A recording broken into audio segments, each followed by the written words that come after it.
When you push the start button and you hear that 5.7 Hemi come to life, you'll know then which truck you'll buy. The all-new Ram. See it now at Tri-Hughes in Princeton, your Chrysler Dodge Ram dealer. 1580 103.3 WPKY. Good morning. It is 41 at 8:47. We're joined on Coffee Talk this morning by our weather forecaster, Dave Powell. I don't know why I keep calling him. He never gives me good news. Good morning, Dave. Well, today's not going to be any different either. I know. Man, I want to hear about the sunshiny, 70, beautiful Go Ranger Horse days. Yeah, it doesn't look like it's going to be much in the way of sunshine for at least a couple of days. I think maybe by Sunday we might actually see the sun pop out, and then Monday and Tuesday look a little on the dry side, but there's other troubles in the distance that we'll be talking about. Right now, we're looking at a flood watch going into effect at around 6 p.m. this evening, and that is going to tend to make us look, well, we're just going to have to watch it because we're going to get quite a bit of heavy rain, and I think the heaviest stuff will start probably after 3 p.m. today. We've been watching this. I'm watching the radar right now as we speak, and most of the rain right now is off just below the Tennessee-Kentucky border, but it is moving northeast, and it should start to overspread the area probably within the next couple of hours. Princeton and Fredonia and all you guys will probably get some rain within the next, let's have a look at it, probably about the next couple of hours before it actually starts. It's not a heavy rain. It looks like it's going to be generally kind of on the light side, but as I said, after 3 p.m., those rains will pick up and it will get much, much heavier. Now, as we go into overnight, the rains will continue to intensify, and I would not be surprised to see a little bit of thunder, hear a little thunder going on, and things of that sort, along with the heavy rainfall. But the big thing is Saturday. There has been some concern with severe weather on Saturday, and that is still a concern, although the Storms Prediction Center has backed off a little bit on the actual amount of severe weather we may have. But the problem is that the winds in the upper levels, which are just off the surface, are streaming by pretty fast, and some of our surface winds may hit 40 to even 50 miles an hour, which is just below severe limits outside of storms. And that's going to be some serious, serious winds, so you need to be prepared for that. The problem with that also is that they could spin up some brief tornadoes, and let's hope that doesn't happen. Of course, this is still an evolving situation. They have diminished the threat somewhat. We're no longer in the enhanced risk that we were in yesterday. We are in, I think, now mainly the marginal risk. The slight risk comes up to about the southern Trigg County border from Tennessee. But overall, it does look like our severe threat has diminished a little bit. And, you know, that's what concerns me as you were talking about tornadoes. I mean, good golly, this is February. This is not the spring. Why are we talking about tornadoes? Well, you know, 1 year ago, we had a tornado that hit Hopkinsville, and that's the one that destroyed those apartments over there. So, you know, it is a situation we have to be concerned with as we get deeper and deeper into the spring season. You have a bigger back-and-forth battle between the warm air and the cold air, and so therefore your weather gets a little volatile, and that's exactly what's happening. I think we'll be seeing more and more severe as we go along. But as I promised earlier, there is something in the distance that does have something that will get everybody's attention. That is a new visit or a new attack from the polar vortex, which is currently up over Hudson Bay, and it's still sitting there and it's still rotating. And a piece of that looks like it's going to spin off, and it's going to, well, it's part of what's already setting the blizzard conditions that will be taking place in the Midwest and the upper plains. And eventually that cold air is going to come into our region. And there are signs that maybe a winter storm will be in the offing. There's still a lot of stuff to evolve on this, and we're still watching it. But as we go into, say, the period between March 1st and March 5th, that's when it looks like we may actually have a brunt of some serious cold and maybe some wintry weather. We're going to have to watch that as well. So it looks like, yeah, it's going to be a late spring, kind of similar to last year. You know, we had an unusually wet February when in some places it was the wettest on record. And we've had that again this year, and it looks like now we're going to get the cold like we did last year. Remember, we had our bigger snow in the first part of March. So, it is a period of wild and woolly weather. Just hang on. Main concern is the flooding conditions. Don't drive through flooded roadways, because if you can't see the road underneath there, it may not even be there. So you want to be sure and turn around and don't drown. And see, you talked about the you talked about last year the heavy snow in March. Did we get something in April too? I don't remember. I know I have seen. I think we had 3 inches of snow on the ground April 17th, sometime in the 90s. I can't remember the exact date. I can go back and look it up. But yeah, it's not unusual to get snow even into April. And I think the latest snow I've ever seen in this region was on May 4th. And that was, I guess I was just a teenager at the time, but I remember it coming after a thunderstorm. It snowed a little bit. It didn't stick or anything, but May 7th is the latest I've ever seen it actually snow. May. Good golly. I know in May, usually I'm like wearing, short sleeves and thinking it's hot now.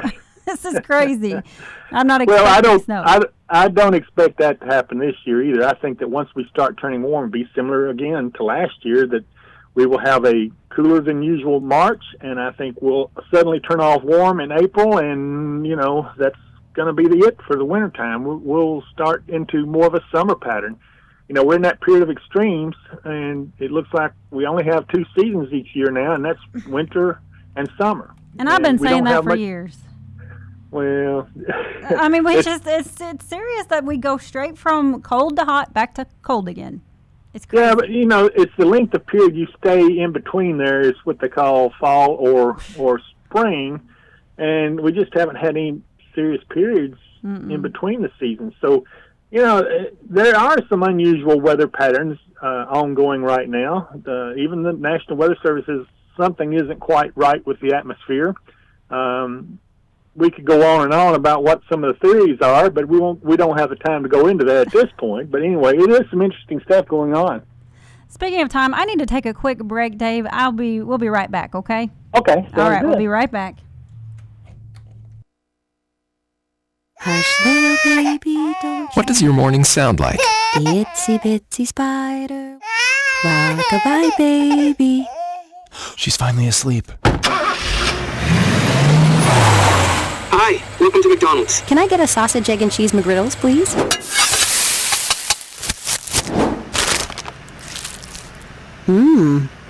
Here's to making your morning routine a little better with a delicious breakfast from McDonald's. And we're back. It's 8:54. I'm showing about 41. And we're talking to weather forecaster Dave Powell to tell us about,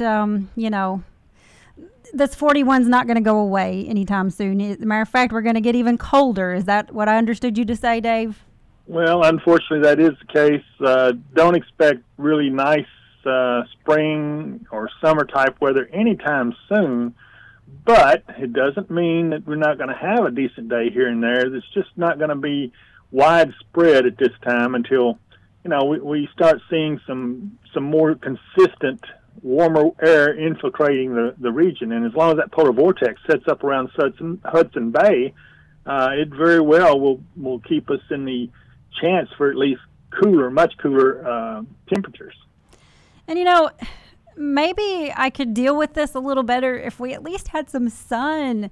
I mean, the sun came out, I guess it was yesterday. Sun came out yesterday, right, and I nearly went blind. I was like, what the heck? That I can't even deal with this now. It's like we're vampires.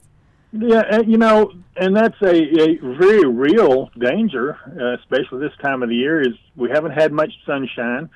So there's a disorder called seasonal affective disorder, which means that it basically means a lack of sunshine, and it does affect your mood. It is a very real type disorder that a lot of people are affected, but the simple cure for it is bright lights or sunshine in your face for even a couple of hours would do you some good, so that'll help to drive away what they call those winter blues.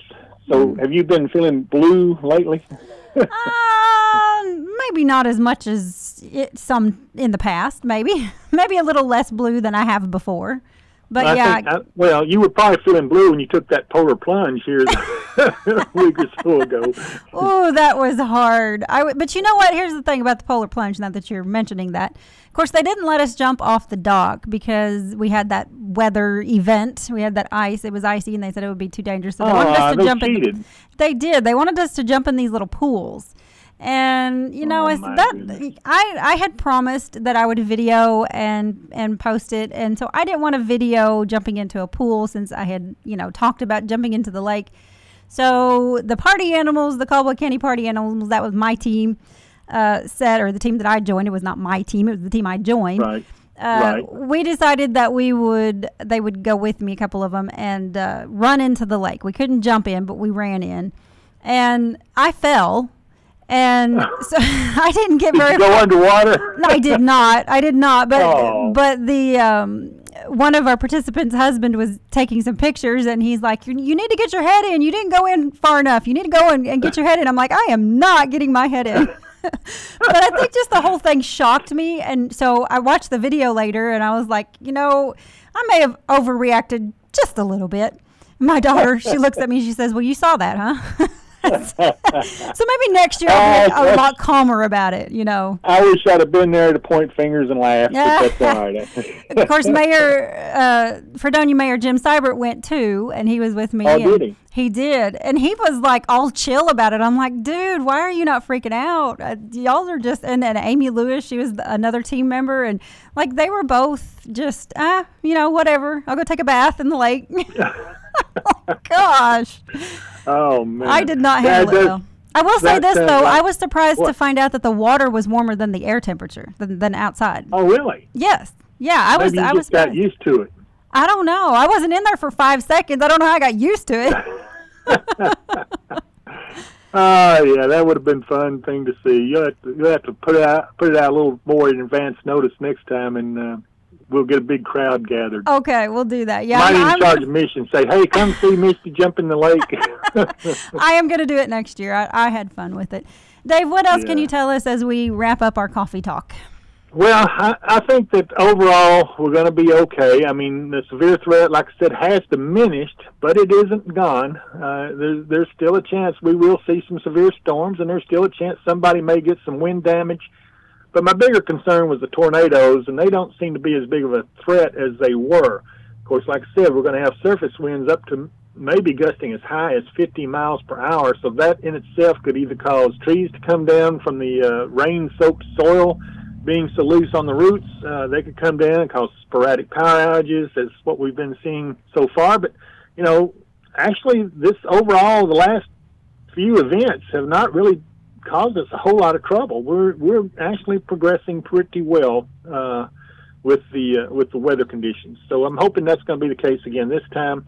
I wouldn't worry too much. Just keep an eye to the sky and listen for the latest weather warnings right here on this station. That's right. Dave, thank you so much for taking time to talk to me this morning. I know it was a last-minute conversation, and I appreciate you getting in here to talk to us about the weather.